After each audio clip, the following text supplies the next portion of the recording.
भारत का पड़ोस समय समय पर अशांत होता रहता है और इस बार नेपाल एक बार फिर से बहुत सुर्खियों में है और नेपाल में विरोध प्रदर्शन चल रहे हैं।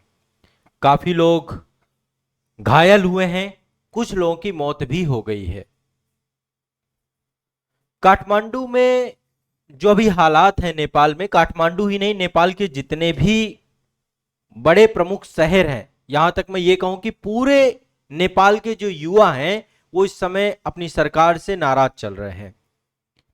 और काठमांडू समेत नेपाल के जितने भी बड़े बड़े शहर हैं सब जगह विरोध प्रदर्शन हुए, हिंसक विरोध प्रदर्शन हुए। इसके पीछे का मुख्य कारण है सोशल मीडिया का बैन। आप सभी को पता है आज वर्तमान का युग सोशल मीडिया का युग है। हर व्यक्ति के पास मोबाइल है और उस मोबाइल में जो इंटरनेट है वो ज्यादातर जो आपका इंटरनेट का डेटा कंज्यूम हो रहा है वो सोशल मीडिया एप्लीकेशंस में हो रहा है। या तो यूट्यूब में हो रहा है, या फेसबुक में हो रहा है, या इंस्टाग्राम में हो रहा है, या अन्य सोशल मीडिया जो प्लेटफॉर्म है उन्हीं से हम कनेक्ट हो गए हैं, उन्हीं से हम जुड़ गए हैं। नेपाल सरकार ने हाल ही में इन सोशल मीडिया एप्लीकेशन को बैन कर दिया और सोशल मीडिया एप्लीकेशन बैन होने के बाद नेपाल के युवा सड़कों पर उतर आए। ये आप सभी को पूरी घटना पता होगी, जितने भी सोशल मीडिया प्लेटफॉर्म, अब समझिए किसी देश की आबादी, लगभग लगभग सभी देशों की हालत यही हो चुकी है। किसी देश की आबादी पूरी तरीके से सोशल मीडिया पर आश्रित हो चुकी हो, जो कि हो चुका है, जो वर्तमान है वो यही इंडिकेट करता है। हमारे देश की भी यही हालत है। आज आप देखिए सभी के पास मोबाइल है और मोबाइल में आप देखेंगे या तो इंस्टाग्राम चल रहा होगा, या तो यूट्यूब चल रहा होगा, या तो व्हाट्सएप चल रहा होगा, या तो मतलब व्यक्ति वहीं पर बिजी है और उसके सकारात्मक और नकारात्मक दोनों ही उपयोग है मोबाइल का। चाहे जितने भी सोशल मीडिया प्लेटफॉर्म हो सबका पॉजिटिव, जैसे यूट्यूब जैसा प्लेटफॉर्म अपने आप में एक बहुत बड़ा रेवोल्यूशन है, जिसने एजुकेशन को, जिसने हर एक चीज को डिसेंट्रलाइज कर दिया, घर घर तक पहुंचा दिया। यही स्थिति इंस्टाग्राम की है, यही चीज आपकी व्हाट्सएप की है।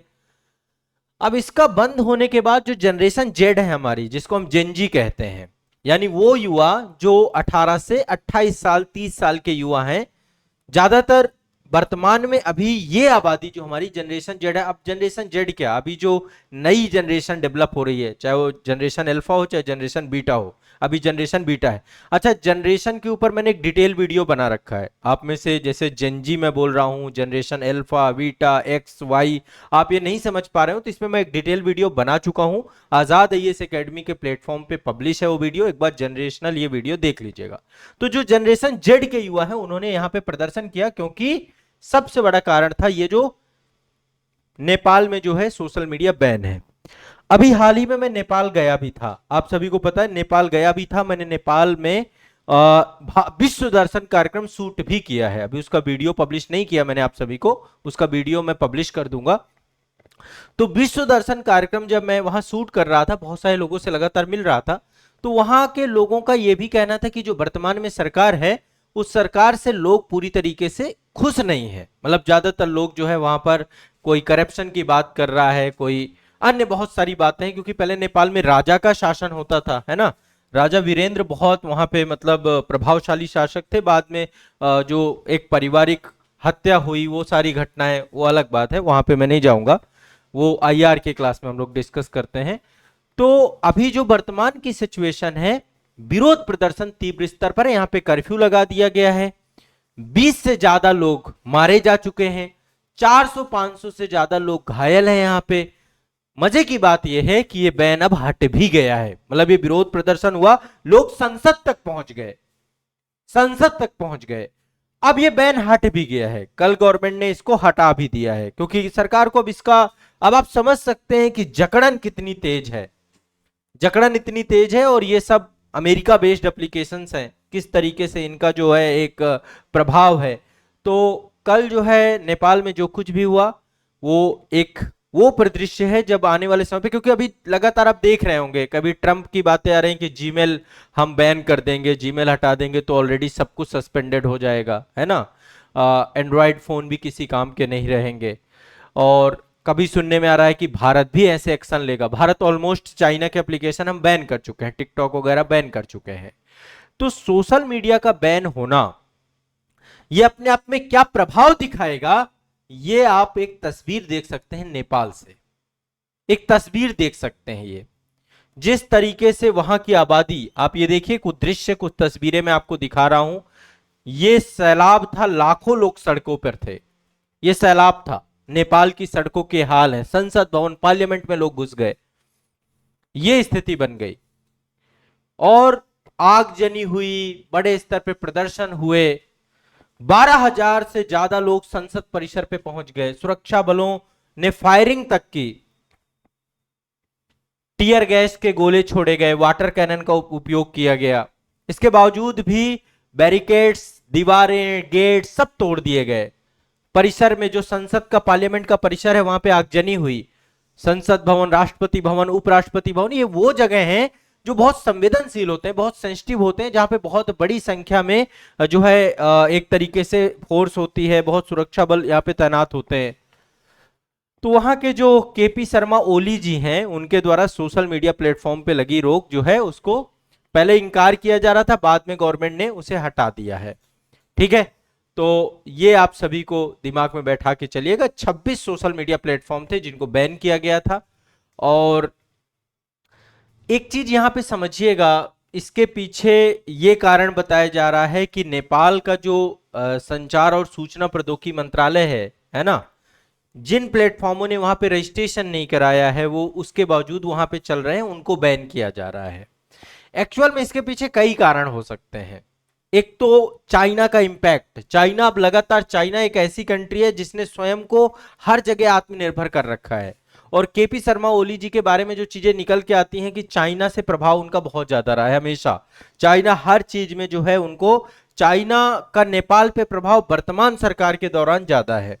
तो चाइना भी अब इंपैक्ट कर रहा है। जिस तरीके से वर्ल्ड लेवल पे ट्रेड वार चल रहा है, ट्रंप टैरिफ बढ़ा रहे हैं, ये मतलब बहुत मिला जुला प्रभाव है। ये कोई ऐसा नहीं है कि हम ये मैसेज देना चाहते हैं, चाइना की बात करो, चाइना ये मैसेज देना चाहता है कि अमेरिका के एप्लीकेशंस को बैन भी किया जा सकता है वर्ल्ड के, और उसमें वो खुद तो यूज ही नहीं करता। चाइना ने सब कुछ अपना बना रखा है, तो वो हथियार बनाएगा अपने पड़ोसी देशों का। आप समझिए। तो सोशल मीडिया क्यों बंद हुए, इसके पीछे एक तो सुप्रीम कोर्ट के कुछ निर्देश थे। नेपाल सरकार ने सुप्रीम कोर्ट के निर्देश के बाद सोशल मीडिया प्लेटफॉर्म को बोला था कि आप रजिस्ट्रेशन कराइए, जो हमारा सूचना प्रौद्योगिकी मंत्रालय है वहां पे रजिस्ट्रेशन कराइए 7 दिनों के भीतर। ठीक है, रजिस्ट्रेशन के बिना ये प्लेटफॉर्म, देश में फेक आईडी बनी हुई है, हेट स्पीच हो रही है, साइबर क्राइम हो रहे हैं, है ना, ये सब डिमेरिट्स हैं सोशल मीडिया के, वहां पर फेक न्यूज बहुत ज्यादा। तो इन सब को लेकर के सरकार ने अल्टीमेटम दिया था सोशल मीडिया प्लेटफॉर्म को, आप रजिस्ट्रेशन कराइए। व्हाट्सएप, फेसबुक, यूट्यूब जैसे प्लेटफॉर्म जितने थे, इन सभी प्लेटफॉर्मों को लेकर के रजिस्ट्रेशन की बात थी। लेकिन रजिस्ट्रेशन जब समय रहते नहीं हुआ, यूट्यूब जैसी बड़ी कंपनियां जो है, 26 बड़ी कंपनियां रजिस्ट्रेशन नहीं करवा पाई, तो फिर जाकर के इनको बैन की बात निकल के आई। तो ये पूरी कहानी सुप्रीम कोर्ट के एक आदेश पर आधारित है, लेकिन मेरा मानना है कि ये चाइना प्रेरित भी है। जिस तरीके से चाइना लगातार इंपैक्ट कर रहा है, उसका भी प्रभाव यहां पर देखने को मिल रहा है। वर्तमान में बहुत बड़ी प्रॉब्लम्स है। देखिए, जो सोशल मीडिया प्लेटफॉर्म आप यूज कर रहे हैं, एक तो आपका डेटा प्राइवेसी का बहुत बड़ा मुद्दा है। ठीक है, डेटा प्राइवेसी, और ये हर एक कंट्री के साथ है। जितने भी कंट्री हैं, किसी के पास अपना खुद का डेटा सर्वर, डेटा लोकलाइजेशन कुछ भी नहीं है, डेटा सेंटर्स नहीं है। भारत अभी बहुत पीछे है इन सब मामलों में, हमारी भी यही हालत है। अब आप एक चीज समझिए, जो सोशल मीडिया प्लेटफॉर्म है वर्तमान में अल्टरनेटिव्स बन के निकले हैं मेन स्ट्रीम मीडिया के। आज आप देखिए, पूरा मीडिया ग्रुप आपका सोशल मीडिया पे बैठा हुआ है, या लोकतंत्र का एक बहुत बड़ी आवाज बन चुकी है। डिमेरिट्स हैं इनके, लेकिन इनका एक बहुत बड़ा प्रभाव है, यूथ को जोड़ रखा है इन्होंने। आज आप कोई भी लीडर देख लीजिए, कोई भी गवर्नमेंट देख लीजिए, सबके सोशल मीडिया अकाउंट्स हैं। ट्विटर में सब बैठे हैं, फेसबुक में सब बैठे हैं, यूट्यूब में सब बैठे हैं, सब जगह सारे बैठे हैं। और ऐसी स्थिति में बैन लगने से निश्चित तौर पे वो आवाजें दबेंगी, है ना। इसको बैन नहीं किया जाना चाहिए। मेरा मानना है कि सोशल मीडिया बैन अपने आप में एक समाधान नहीं है। आपको यदि लग रहा है तो इन कंपनियों से बात करिए, और कंपनियों से उन सभी मुद्दों पर सरकार अपने नियमों और शर्तों के हिसाब से काम करे। तो ये सभी को मान लेना है, आप सभी को। नेपाल सरकार की जो शर्तें हैं, उन आधारों पर भी कंपनियों, फिर से अभी बैन हट चुका है, बैन मतलब ऐसा नहीं कि बैन अब प्रॉपर है, बैन अभी सरकार ने बोला जरूर है। सरकार का अपना लगातार ये है कि जो है ये कंपनियां जितनी भी हैं नेपाल सरकार की बात माने, नहीं तो इनको हम खत्म करेंगे, बैन करेंगे। लेकिन जो वर्तमान स्थिति है, वर्तमान स्थिति में जो है सरकार समझ पा रही है कि देश में आक्रोश ज्यादा बढ़ा तो निश्चित तौर पे आने वाले समय की स्थितियां और भयावह होती जाएंगी। वैसे भी 20 से ज्यादा लोग मारे जाना अपने आप में बहुत बुरी स्थिति है। और आज के टाइम पे आप समझिए कि सिचुएशंस बहुत बुरी हैं। अभी मानसून इस तरीके का है, बारिश बरसात वर्षा हर तरीके की स्थिति है। नेपाल काठमांडू में भी बागमती नदी है ना, उसका भी एक इम्पैक्ट रहता है। तो ये एक घटनाक्रम है जो आप लोग अभी न्यूज़पेपर्स में देख रहे होंगे। आज न्यूज़पेपर पे ये खबर काफी चर्चा में है। इसके बारे में मुझे लगा कि आप लोगों को डिस्कस करना चाहिए। तो नेपाल में इस समय विरोध प्रदर्शन के पीछे का जो सबसे बड़ा कारण है वो सोशल मीडिया का बैन है, जिस बैन को लेकर के युवा वहां पे विरोध कर रहा है। ये स्थिति भारत में संभवतः नहीं बनेगी।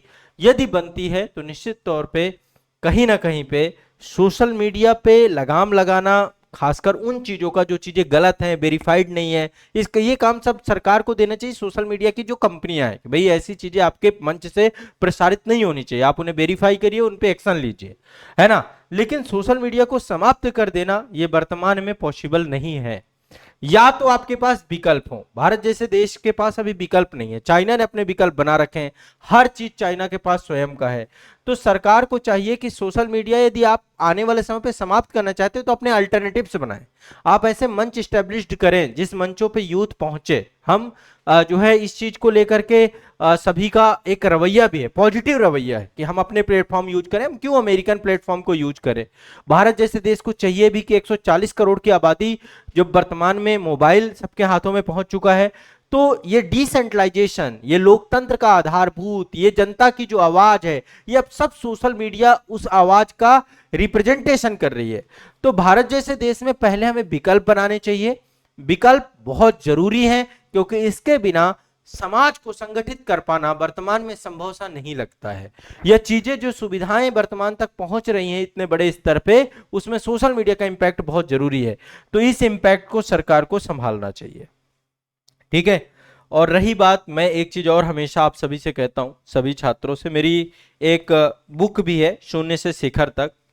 इस बुक में मैंने डिजिटल डिटॉक्स करके एक चैप्टर डाला है ना। आप सभी को इसको जरूर पढ़ना चाहिए। स्टूडेंट्स के लिए भी डाला, 2-3 चैप्टर डाले, मैं आपको बताता हूं क्योंकि बहुत बड़ी समस्या भी हो गई आज के। चैप्टर नंबर 36 इसका जो है, चैप्टर नंबर 36 जो है शून्य से शिखर तक का, डिजिटल डिटॉक्स और डिजिटल संसाधनों में संतुलन, एक बड़ी प्रॉब्लम तो हो ही गई है। और चैप्टर नंबर 42 आपका सोशल मीडिया और डिस्ट्रैक्शंस को कैसे नियंत्रित करें। ये 2 चैप्टर मैंने इस पुस्तक में डाले हैं, ऐड किए हैं। और उसमें मैंने यही समझाने का प्रयास किया है कि सोशल मीडिया जरूरी भी है, लेकिन उतना ही ज्यादा ये परेशानी का सबब भी बनता जा रहा है। हर आदमी एक तरीके से ऑपरेट हो रहा है सोशल मीडिया के माध्यम से, हर टाइम हर एक्टिविटी सोशल मीडिया से ही हो रही। तो डेटा कंज्यूम क्या करना है क्या नहीं करना है। बाकी ये वाली पुस्तक के दोनों चैप्टर जरूर पढ़िएगा, चैप्टर नंबर 36 और चैप्टर नंबर 42, डिजिटल डिटॉक्स, है ना, और सोशल मीडिया का उपयोग, बेहतर उपयोग कैसे करें। ठीक है, चलिए।